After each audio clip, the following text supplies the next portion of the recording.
소녀의 이름은 남아있지 않다. 그저 권씨 부인이라는 이름 외엔. 그녀는 어릴 적 조선 중종 김윤현 사화에 연루된 아버지로 인해 가문이 멸문되어 그만 정신을 놓아버리게 된다. 소녀는 가시보다 따갑고 회색빛 하늘보다 차가운 유배지에서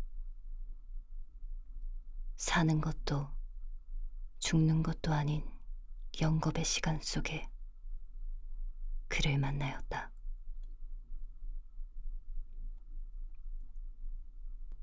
어머니가 물려준 곱디 고운 비단 댕기보다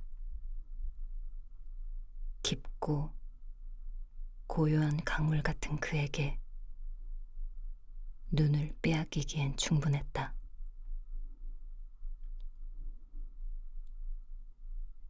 아버지의 간곡한 청에 그는 흔쾌히 그녀를 아내로 맞이하여 주었고 온전치 못한 소녀를 보듬어주고 또 사랑해 주었다. 그녀가 아랫사람들에게 업신여김 당하지 않은 것은 진심으로 존중해 주었던 그와 시어머니의 마음이 있었기에 가능한 일이었겠지. 그는 말한다. 진정한 예는 먼저 마음에서 우러나와야 한다고. 그렇다. 지아비의 이름은 되게 이황이었노라. 마녀가 읽어주는 10번째 이야기. 당신에게로.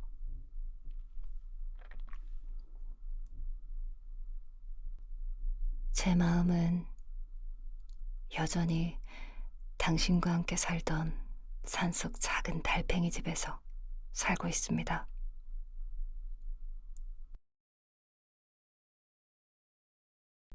여기가 어디쯤일까요? 강물이 지마폭을 움켰다 펼쳤다는 것처럼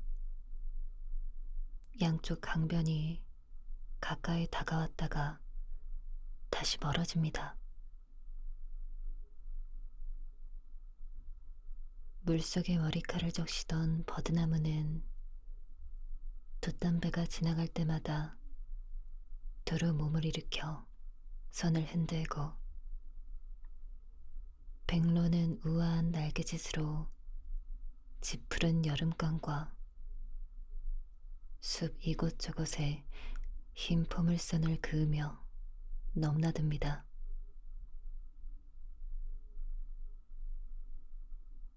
정오 지난 뒤로 차츰 기울어가는 해는 제 몸에서 나온 금박가루를 강물 위에 흩뿌리고 늦점심을 마친 뒤 식곤증에 몰려온 상주들은 뱃전에 기대어 눈을 붙인 지 한참 되었습니다. 강물이 출렁이며 몸을 뒤틀고 이따금 삐걱대는 노소리도 들려오지만 늦여름 오후의 정막을 깨트리지는 못합니다.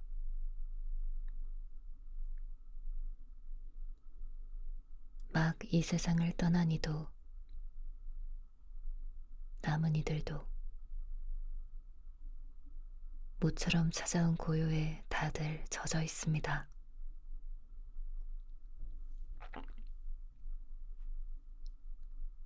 사람과 짐을 잔뜩 싣고 기세 좋게 마주오던 황포 돛배의 행렬이 어느새 많이 줄어든 것 같습니다.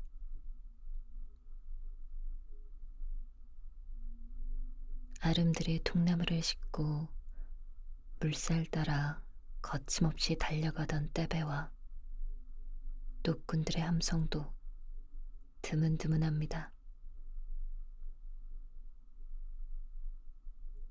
강물도 갈라지고 뱃길도 갈라져서인가 봅니다. 북쪽에서 내려온 강물과 남쪽에서 올라온 강물이 비로소 만나 한강, 큰 물줄기를 이룬 두물머리를 지나온 것이겠지요. 강은 이제부터 남한강이라 불리고 다시 폭도 좁아졌습니다.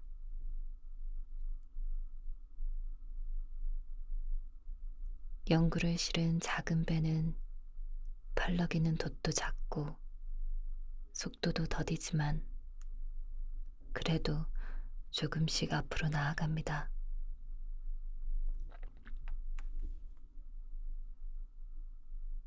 배는 강이 비롯된 물줄기의 근원, 동쪽 상류로 거슬러 가고 있습니다.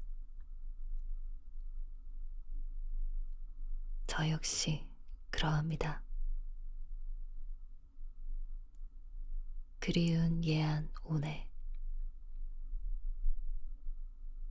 당신이 기다리고 계실 영지성 기슭의 작은 집으로 가고 있습니다.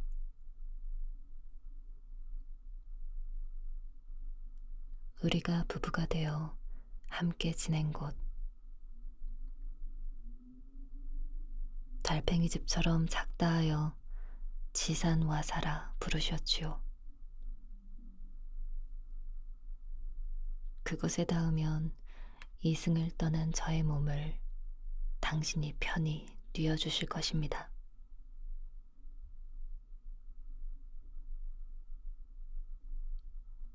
바람이 잠든 사람들의 이마를 쓸어주고 지나갑니다.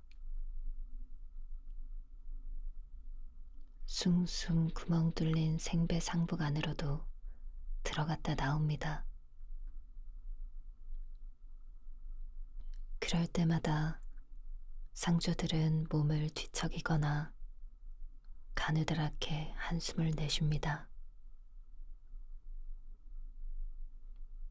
기진맥진한 모습이 안쓰럽기만 합니다. 거친 상복을 입고 지낸 날들이 도대체 얼마인지요.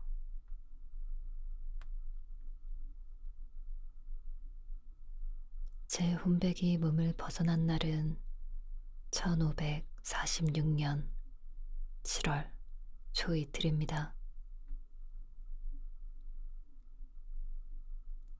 갑작스레 닥친 초상이라 28일에야 발인을 하고 서소문 집을 떠나 예안 장지로 향했습니다.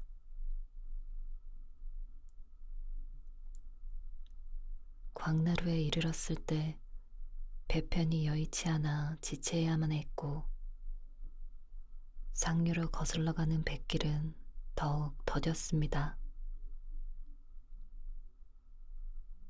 그러니 상주들과 집안 사람들은 꼬박 한 달을 눈 한 번 제대로 못 붙이고 마음 편히 쉬어보지도 못한 셈입니다.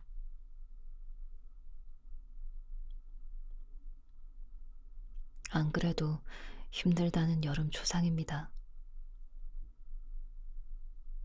더구나 새 생명을 맞이하려던 산실이 곧장 빈소가 되고 말았으니 그 황망함을 어찌 말로 다 하겠습니까?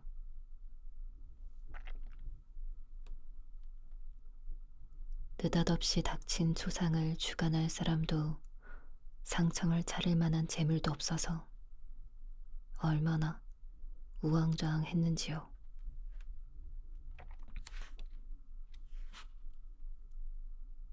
남산의 넷째 아주버님이 급히 오시지 않았다면 아랫사람들만 남은 집에서 모두가 넋놓고 손 놓고 헤맬 뻔했습니다.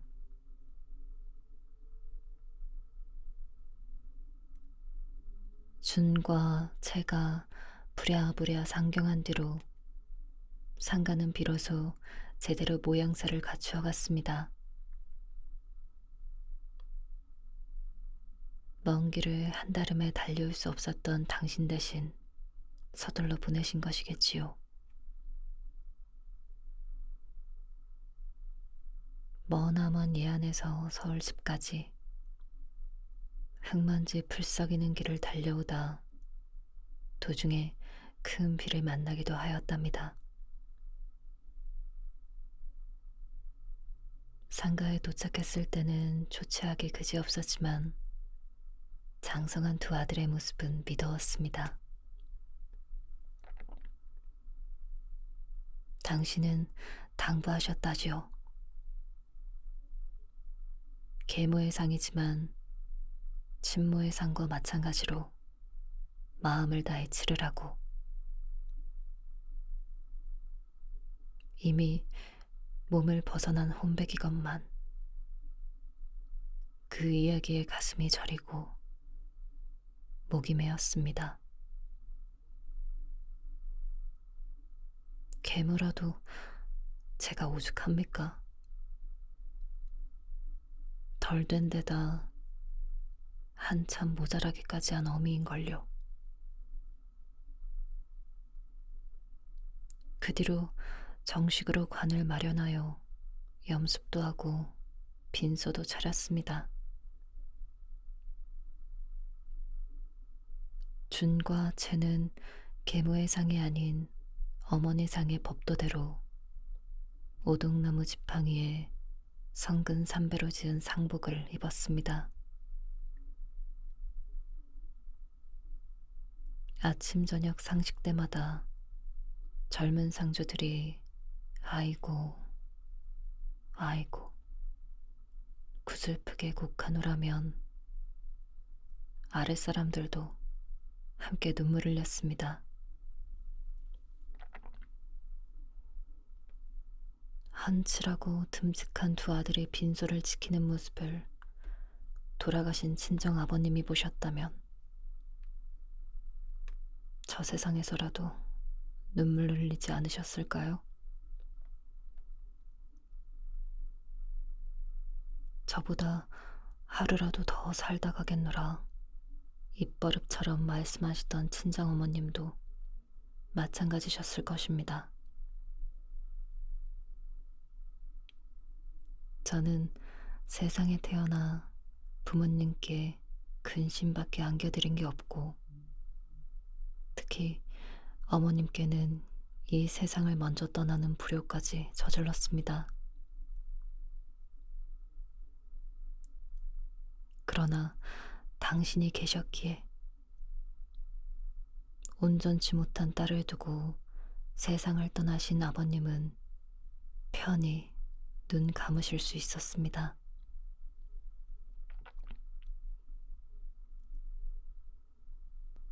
당신 가르침대로 아들 노릇하는 준과 채가 있어 어머님은 조금이나마 아픔을 더 줄 수 있게 되었습니다. 당신은 저희 부모님께 끝까지 도리를 다하셨습니다. 도리를 다하셨습니다. 건너편 산 그림자가 물 위에 더욱 넓고 짙게 드리워집니다. 갈매빛 강물은 검푸른 빛을 띠며 점점 깊어져만 가고 쏴 불어오는 바람도 더 먼 곳까지 갔다 돌아옵니다. 스르르 굴렁 뱃전을 두드리다 물속으로 뛰어드는 강물 소리도 더 크게 들려옵니다. 어둡고 컴컴한 강물 속 소리도 빛도 닿지 않는 저 깊은 곳에는 사람들이 알지 못하는 또 다른 세상이 있을 것만 같습니다.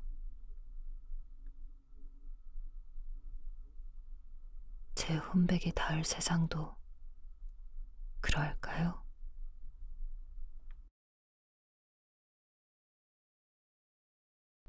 한편으론 신기합니다. 당신에게 이렇게 긴 이야기를 하고 있는 것이 제 안에 이렇게 많은 말이 고여 있었다는 것이 살아있는 동안에는 누구와도 눈길 한번 제대로 맞춘 적 없었습니다. 목소리 한번 바로 내지 못했습니다. 제 눈동자는 멍하니 먼 데를 바라보고 움직이지 않거나 돌연 이곳저곳을 불안스레 바라보았습니다. 걸음도 중심을 잡지 못해 흔들렸고 아무 데서나 고꾸라지기도 했습니다. 갑작스럽고 새된 소리가 자주 터져나왔고 알 수 없는 말을 지른 적도 많았습니다. 사람들을 놀라게 하거나 가까운 이들을 민망하게 만든 때가 한두 번이 아니었지요. 저의 후회는 다른 이들에게 낭패를 남겼고 저의 호기심은 그들을 당혹스럽게 만들기 일쑤였습니다. 아마 당신도 저 때문에 그럴 때가 많았을 것입니다.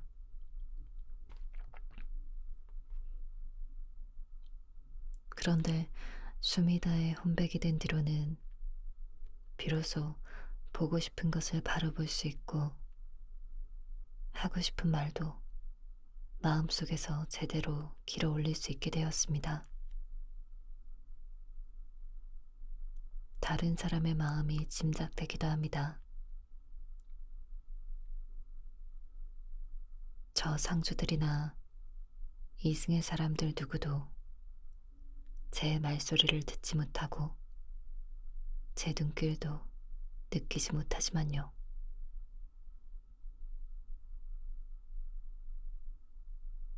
하지만 영지산 작은 달팽이 집에서 저를 기다리시는 당신에게는 제 모습과 제 목소리가 닿을 것입니다.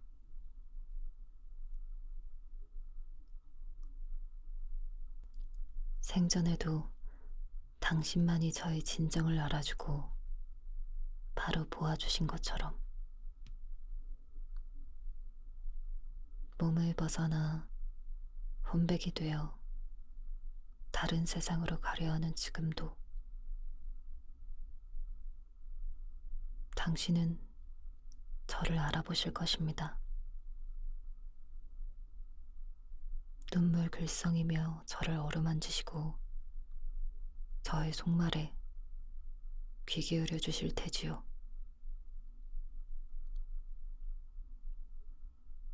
당신의 건강은 어떤가요? 올 봄에 고향에 내려가신 뒤로 계속 편찮으시다기에 많이 걱정하였습니다. 저는 그간에 잘 지냈습니다. 이승을 떠나게 된 지금도 별반 미련 없이 차라리 홀가분합니다. 새각시 시절처럼 마음이 설렙니다. 조승달이 도들뜨면 남몰래 소원을 빌곤 했지요. 조승달이 점점 자라 환한 보름달로 차오르면 불안하게 요동치는 제 마음도 저 둥근 달처럼 고요하고 잔잔해질 수 있게 해달라고. 그러나 보름이 되어도 저는 좀처럼 달라지지 않았고 산짐승 울음처럼 캄캄한 그음으로 사위야만 갔지요. 그래도 새로 조승달이 돋으면 다시 설렜습니다. 이승을 떠나가는 지금도 여전합니다. 저는 소망합니다. 저 조승달이 보름달로 차오르기 전에 당신을 만날 수 있기를. 온해 영지산 비슥. 당신 계시는 그곳에서 편히 깊은 잠에 들 수 있기를.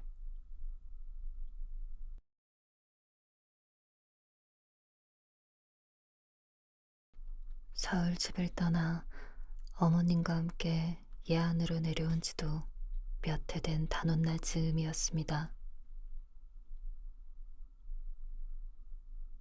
어머님은 장포물로 제 머리를 감겨주신 다음 곱게 따 다홍빛 새 댕기를 물려주셨습니다.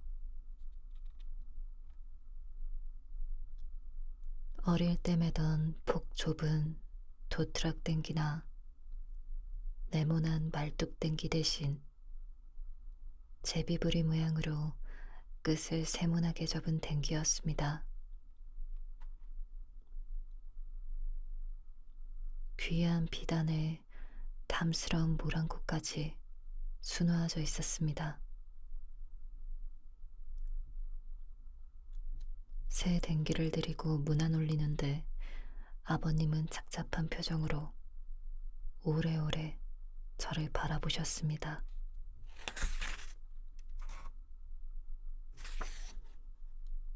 다 큰 아가씨들이 하는 제비부리 댕기가 어울릴 만큼 머리숱이 풍성해진 데다 조만간 얹은 머리를 해도 좋을 정도로 길게 자라기도 한 터였습니다.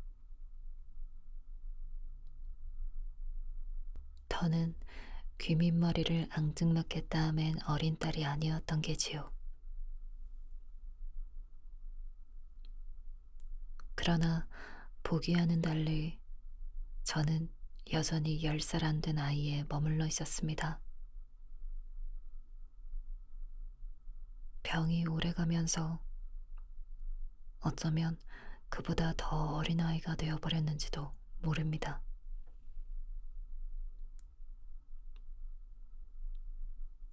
어머님은 댕기 물린 머리를 등 뒤로 늘어뜨려 주셨지만 저는 자꾸만 앞쪽으로 돌려놓았습니다. 댕기를 들여다보고 만지작거리느라 아침마다 곱게 빗겨주신 머리카락이 헝클어져 버렸지만요.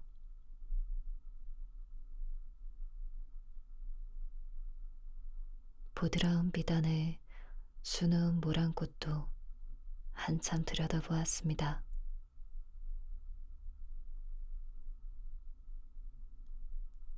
화단에 핀 모란은 언뜻 보면 진분홍색이지만 꽃잎을 자세히 들여다보면 간역의 흰색부터 연한 분홍, 진한 분홍빛으로 점점 짙어집니다. 댕기의 꽃잎도 그처럼 색시를 달리하면서 찬란하게 피어 있었습니다. 희고 붉은 명주실의 감촉은 또 어찌 그리 부드러운지요. 더 가까이 보고 싶어 머리채 끝에 물린 댕기를 풀어보았습니다. 기다랗고 부드러운 비단 댕기를 손에 감아보다가 세모난 제비부리 끝을 쥐고 바람에 나부끼도록 해보았습니다. 삭막한 유배소라도 사방에 여름 실록이 한창이었습니다. 유배 죄인의 처소에 둘러놓은 탱자나무 가시 울타리가 제법 높았는데 여름에는 섬뜩한 가시가 눈에 띄지 않았습니다.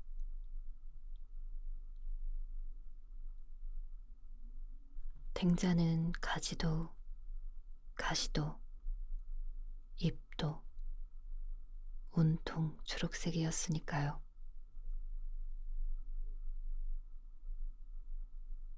초록빛 울타리를 배경 삼아 길게 나부끼는 다홍빛 탱기, 그 위에 피어난 모란 꽃잎, 여름마당에 햇살이 눈부시게 쏟아지고 꽃송이는 바람에 하늘거렸습니다. 온몸이 나른해지며 눈꺼풀이 자꾸 내려왔습니다.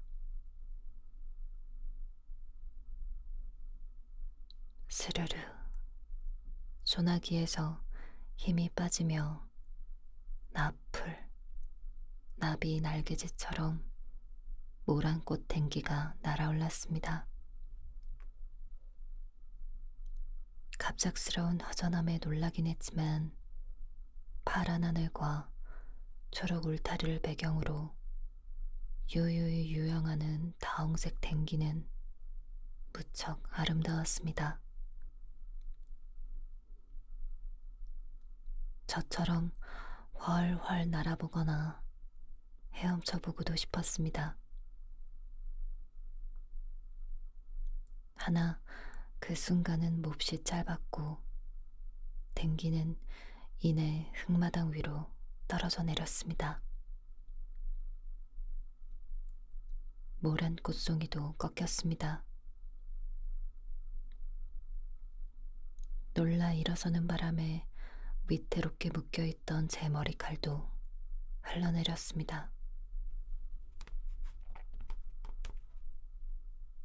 바로 그때였지요. 여름 햇살 내리쬐는 탱자나무 울타리 안으로 당신이 들어선 것은, 당신은 허리 굽혀 발밑에 떨어진 탱기부터 주우셨습니다. 저는 처음 보는 당신에게 쫓아가 탱기를 사납게 낚아채었습니다. 발을 구르며 무어라 고함도 질렀습니다. 오로지 제 다홍빛 탱기가 당신 손에 있는 것밖에 보이지 않았으니까요. 그 소리에 놀라 달려오신 어머님이 제 손목을 끌지 않으셨다면 더 봉변을 당하셨을지도 모릅니다.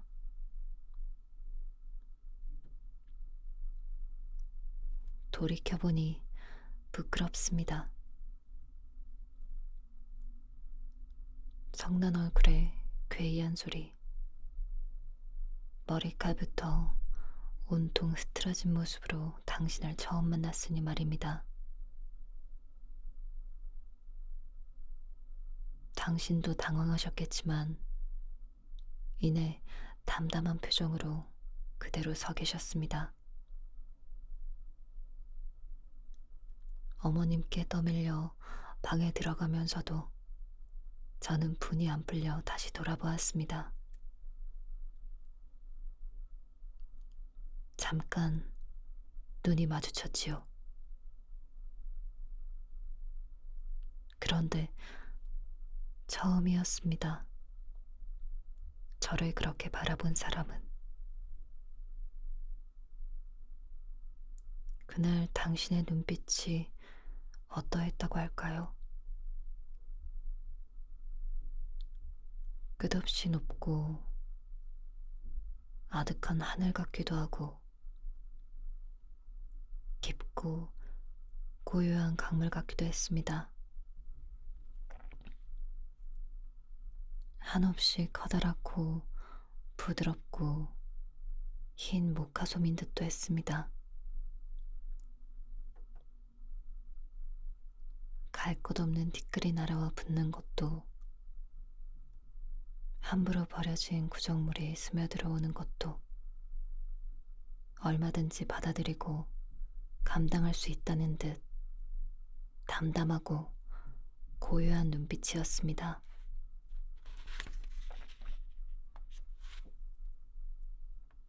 정신을 놓은 뒤로 제게는 모든 것이 낯설었고, 하루에도 몇 번씩 새로 또 낯설어졌습니다.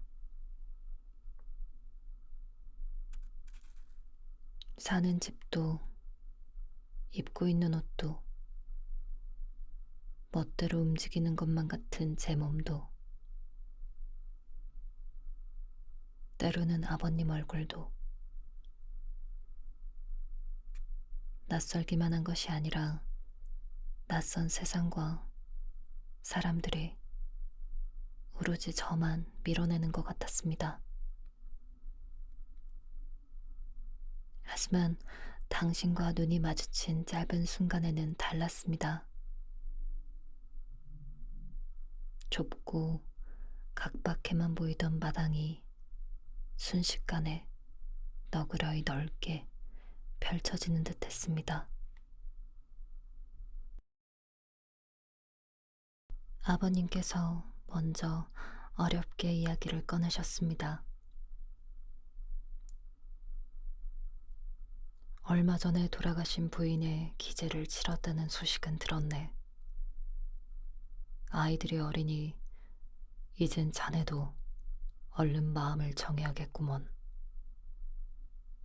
혹 어른들과 의논해 둔 곳이 있는가?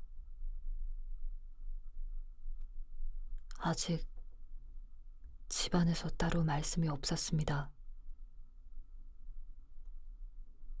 대답하는 당신의 목소리가 쓸쓸했습니다.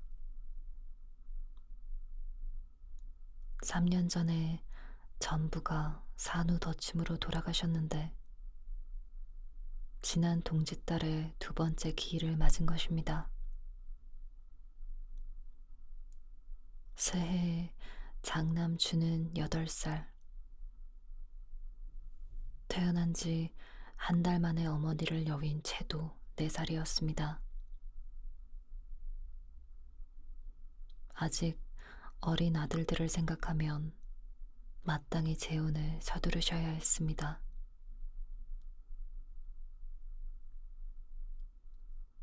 자네도 알다시피 내가 유배 죄인으로 보낸 세월이 어느새 10년이라네. 내 한 몸이야 이곳에 있건 어디에 있건 아무러하건 어떻겠는가. 억울하게 세상을 떠난 아버님과 아우를 생각하면 살아서 이 세월을 겪고 있는 게 오히려 욕될 뿐이지. 아버님은 눈을 감았다 다시 뜨고는 말을 이으셨습니다.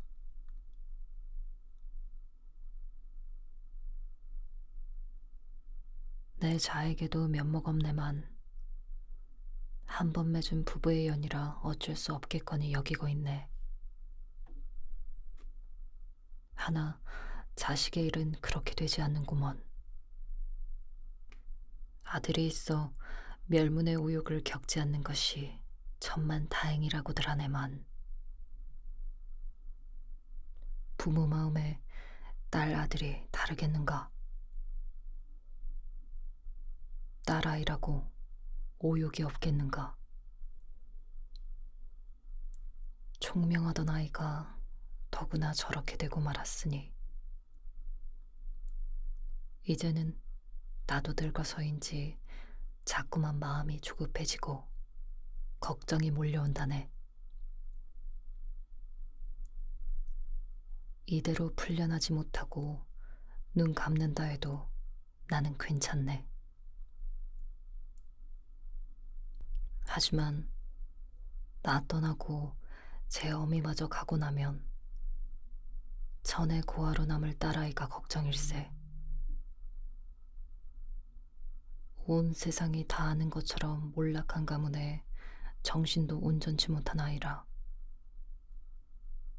홍기가 한참 넘어도 어디 말을 꺼내볼 데가 없네. 긴 이야기를 마치신 아버님은 한참을 묵묵히 계셨습니다.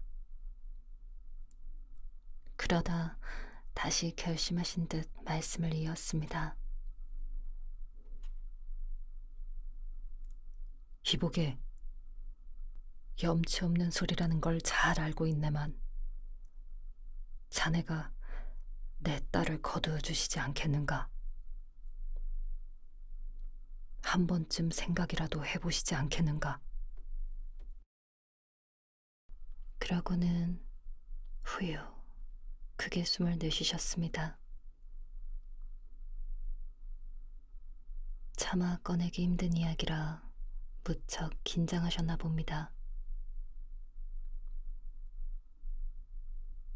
부모님은 모든 일에 지나칠 정도로 염치를 차리고 조심스러워 하시는 분들이었는데 그만큼 저의 일이 절박하셨던 걸까요? 아니면 고요하고 넓은 당신의 성품을 믿고 어떤 이야기라도 꺼내볼 용기를 내신 걸까요?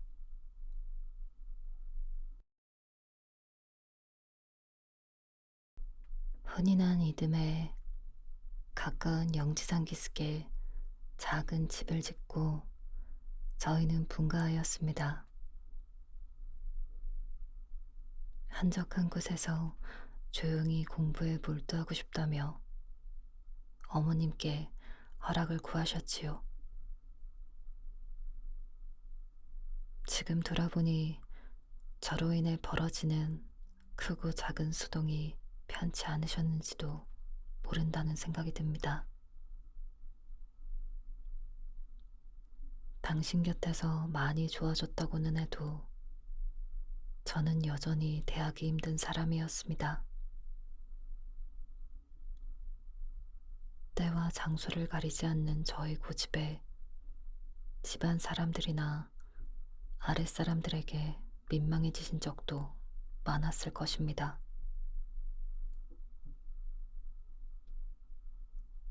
영지산에 새로 낸 집은 300단가도 가까워서 어머님께 자주 문안드릴 수 있었습니다. 마을에서 멀지 않으면서도 한 번 들면 깊은 상준처럼 사방이 고요하고 한적했지요. 산 아래로 낙동강에서 갈라져 나온 분강이 굽이지며 흘러가고 그 위에 드리운 아침의 안개와 저녁의 노을이 무척 아름다웠습니다. 산에서는 평평한 집터를 찾기 어려워 비탈진 땅이 남아 집이 들어설 만하게 겨우 다듬었습니다. 북쪽이 낭떠러지로 이어져 아쉬웠지만 대신 남쪽으로 시원스레 트여 해가 잘 들었습니다. 둑한 방은 사람이 겨우 들어가 앉을 만한 크기에 천장도 나지막했습니다. 멀리서 보면 비탈길을 힘겹게 오르는 작은 달팽이의 집 같다고들 했습니다.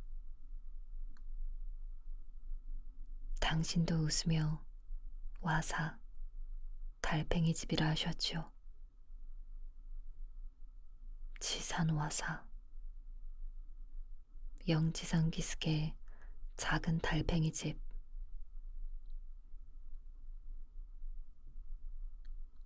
지산화사에서 지낸 지 얼마 안 되었을 때입니다. 유달리 저녁놀이 길고 오래 비키던 날이었습니다. 분간 물결이 노을빛의 색색으로 반짝이다 멀리 휘돌아간 뒤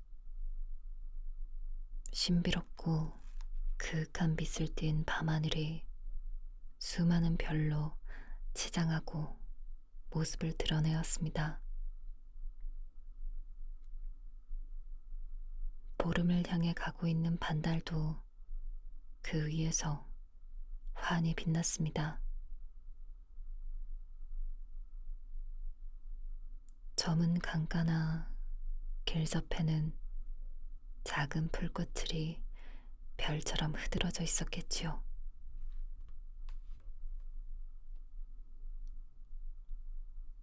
초저녁부터 산 아래 풍경을 바라보고 계시던 당신이 말씀하셨습니다.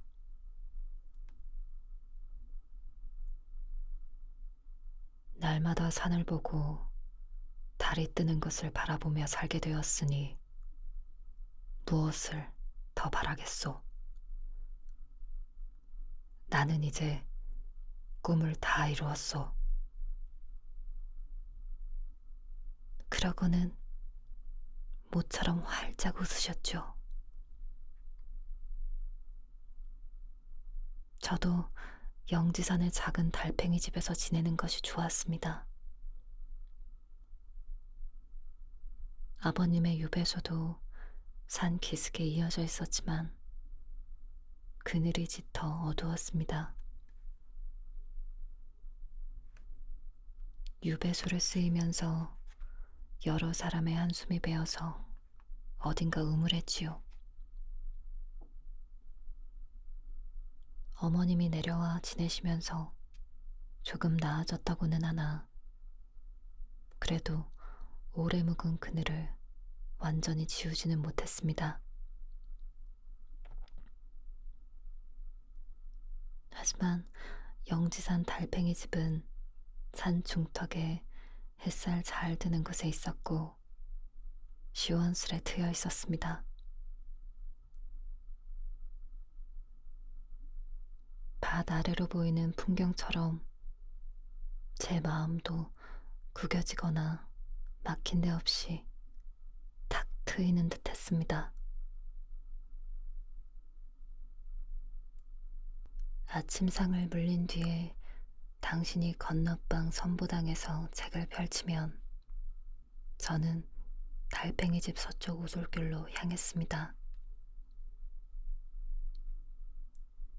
산새 소리가 먼저 반겨주는 숲길에 들어서면 어깨가 스르르 내려가고 마음이 편해졌습니다. 풀과 꽃과 나무처럼 저도 두드러질 것 없이 숲의 한 부분이 된 듯 했습니다.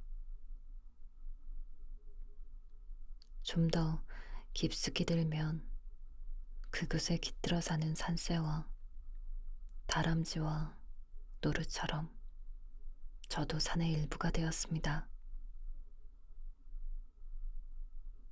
때로 청설모나 아기 노루와 눈이 마주치기도 했는데 사람들이 저를 바라볼 때 특별한 눈길이 아니었습니다.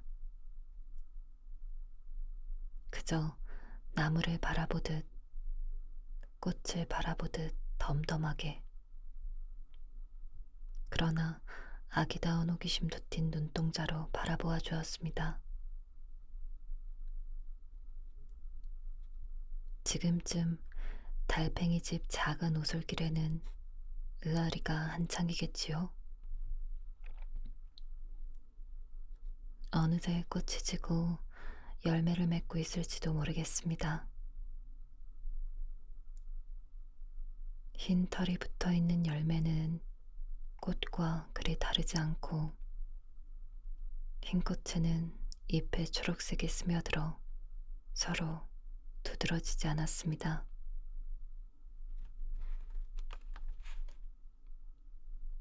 의아리라는 이름도 당신이 가르쳐 주셨습니다. 처음에는 작고 앙증맞은 꽃에 안 어울리는 이름이다 싶었습니다. 하지만 꽃인 듯, 풀인 듯, 나무인 듯, 무심한 모습에 걸맞다는 생각도 들었습니다.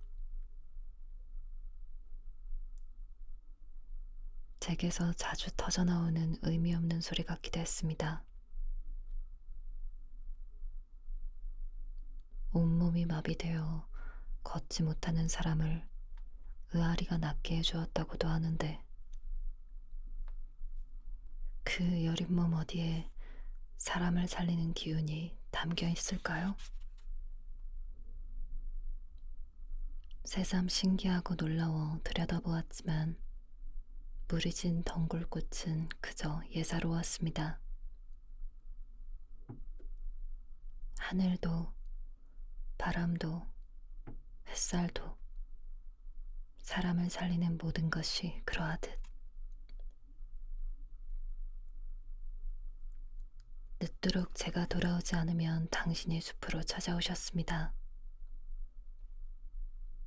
호젓한 산길을 천천히 걷기도 했고 때로 평평한 바위에 앉아 쉬곤 했습니다.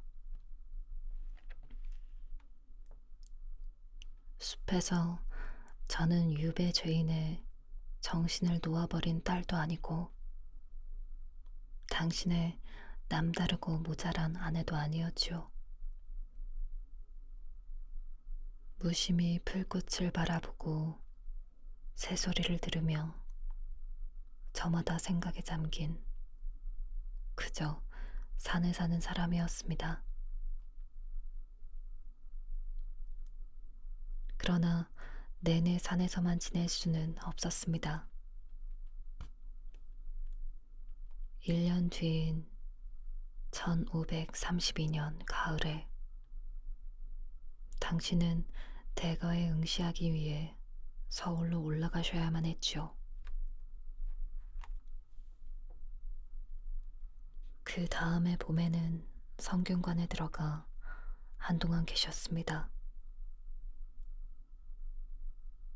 과거 공부나 벼슬길에 별반 생각이 없으셨지만 먼저 대궐에서 일하시던 넷째 아주버님의 간곡한 권유로 따르기로 하신 것입니다. 형님을 도와 집안을 일으키고 어머님을 걱정 없이 편안히 봉양하기 위해서였습니다. 당신이 예안에 계시지 않으니 저도 지산 와사에서 내려와 어머님과 함께 삼백당에서 지내게 되었습니다. 잘 지내다가도 당신이 그립고 달팽이 집이 몹시 그리울 때면 또다시 알 수 없는 성미가 나왔습니다. 그럴 때마다 집안 사람들이 무척 애를 먹었지요. 제 마음을 짐작하신 어머님은 한동안 지산화사에 다녀오기도 해주셨습니다. 일하는 아이도 딸려보내고 여러 가지를 살뜰히 챙겨주셨지요. 하지만 솔바람처럼 맑고 그윽하게 저를 바라보시던 당신의 눈빛을 대신할 수는 없었습니다.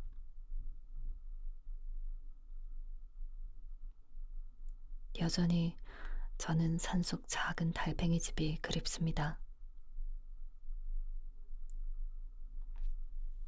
8월 초승달은 그곳에도 떠있고 남한강 나루터에 이 별들이 영지산 밤하늘에도 가득하겠지요. 지금도 아침이면 발 아래의 안개가 자악하고도 신비로운가요? 저물녘 분강에 빗긴 노을은 여전히 슬프도록 아름다운가요? 달팽이 집 작은 마당에서 아침 안개와 저녁놀, 밤하늘의 달과 별을 당신과 함께 바라보고만 싶습니다.